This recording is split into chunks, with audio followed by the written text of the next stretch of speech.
বলবো 5ই আগস্ট, জুলাই আগস্টের যে বিপ্লবের মধ্য দিয়ে আমরা স্বাধীনতা পেয়েছি, এই স্বাধীনতাকে আমাদের ধরে রাখতে হলে আমাদেরকে পরিষ্কার ভাবে, যেভাবে আমরা 17 বছর জনগণের সাথে মিশে থেকে জনগণের দাবি আদায়ে আমরা রাজপথে ছিলাম, আমরা যদি জনগণের পাশে থাকি, এই জনগণই আমাদের রাষ্ট্র ক্ষমতায় নিয়ে আসবে, এই বাংলাদেশ জাতীয়তাবাদী দল বিএনপি। বন্ধুগণ, জুলুমকারীকে বর্তমান সমাজ কিন্তু প্রত্যাহার করে। তারেক রহমান ইতিপূর্বে একটি বক্তব্য দিয়েছে, সেই বক্তব্যটি কি?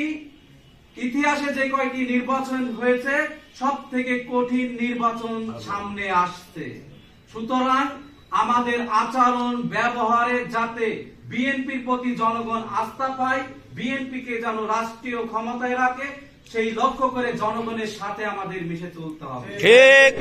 যারা জুলুম, যারা নির্যাতন, যারা চাঁদাবাজি করছেন, দেশ নায়ক তারেক রহমান কিন্তু দলীয় ভাবে তাদেরকে আজীবনের জন্য বহিষ্কার করছেন। সুতরাং এই ধরনের কেউ আচরণে যাবেন না, আমাদের গ্রুপের পক্ষ থেকে কেউ নেই।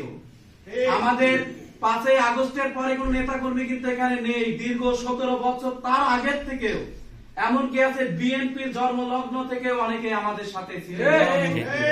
আমরা সেই দল, আমাদের নেতা জনাব মাহবুব হাসান খান বাবু, তিনি এই জেলার জন্য অনেক কিছু দিয়েছেন, এখন দেয়ার বাকি আমাদের। যদি আমরা অন্যায় করি, যদি আমরা ভুল করি, আজকে আমাদের ভুলের মাসুল তাকে দিতে হবে।